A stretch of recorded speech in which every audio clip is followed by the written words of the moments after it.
السلام علیکم، میرا نام سید مدثر علی ہے اور میں ایک انجینئرنگ اسٹوڈنٹ ہوں۔ ایک بہت معروف شعر کے صرف 2 لائن بول رہا ہوں۔ عرض ہے کہ واز میں کہا ہے انہوں نے صاف صاف کہ پردہ کس سے ہو جب مرد ہی زن ہو گئے۔ تو مطلب ان مردوں کے لیے جو عورتوں کو روک نہیں سکتے اپنی، یا بولتے نہیں، ان کو پابندی نہیں کرتے، ان کے لیے کیا پکڑ ہے آخرت میں؟ اور دوسرا سوال یہ تھا کہ انجینئرنگ کالجز میں اگر مطلب لڑکیوں کو جینس پہننا ضروری ہے تو اس کے لیے کیسا پردہ کرے، اور اگر ایسا کوئی قانون ہے جو جس سے وہ اپنا مطلب برقعے میں جا سکتے، کالج میں کلاس میں بیٹھ سکتے؟ بھائی نے ایک سوال کیا جو پہلا تھا ان کا کہ جو مرد اپنی عورتوں کو ٹوکتے نہیں، پردے کا حکم نہیں دیتے، ان کا کیا؟ اس لیے میں نے اپنی تقریر کے ابتدا میں پہلے ہی بیان کیا تھا، میرا خطاب پہلے مردوں سے اور بعد میں عورتوں سے ہے۔ ہم نے ڈھیل دی، مردوں نے ڈھیل دی، بلکہ عورتوں نے وہ ڈھیل دی، یاد رکھی۔ جب مرد بگڑتے کسی سماج کے تو عورتیں بگڑتی، جب حاکم بگڑتا ہے تو محکوم بگڑتے ہیں۔ مرد حاکم ہے، قوام ہے، قوام بگڑا تو ماتحت بگڑے پورے اس کی۔ تو لہٰذا مردوں کو سب سے پہلے کرنا ہے۔ اور نبی اکرم صلی اللہ علیہ وسلم کی حدیث ہے، آپ فرماتے ہیں جو شخص اپنی اولاد کی پرورش کرے، اللہ اس کو ریت دے، ریت دے۔ حدیث میں الفاظ اولاد کی نہیں، ریت کہتے بیوی بچے۔ جس شخص کو اللہ نے ریت دی اور اس ریت کو تاکید، نصیحت اور اس سے وہ اصلاح نہیں کرتا ان کی، تو ایسا شخص جنت میں کبھی نہیں جائیں گا۔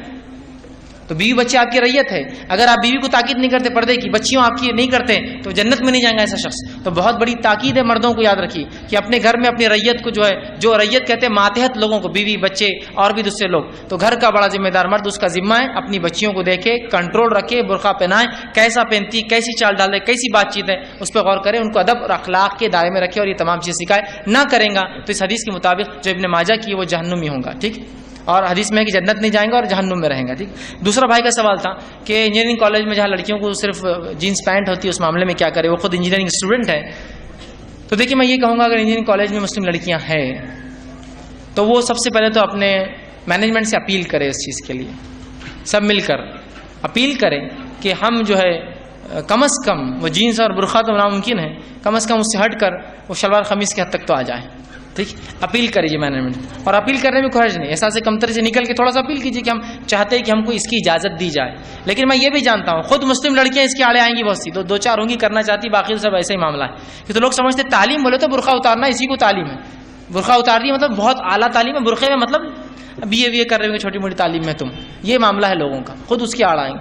تو یاد رکھیے ایسے لوگ جن کی وجہ سے دوسرے لوگ اگر شریعت پہ عمل نہ کر سکتے تو ان کے عمل نہ کرنے گناہ ان تمام کو ملیں گا جو اس کی وجہ بنے، یاد رکھیے ایسے اسٹوڈنٹس تو اپیل کریں۔ اس کے علاوہ قانوناً کچھ نہیں ہو سکتا، اس لیے کہ سپریم کورٹ نے یہ ڈیسیجن دے دیا ہے کہ ہر ایجوکیشن انسٹیٹیوٹ کو اختیار ہے اپنے بائی لاز بنانے کا، وہ جو چاہے رکھے جو چاہے نکال دے، تو لہٰذا اب کچھ نہیں ہو سکتا۔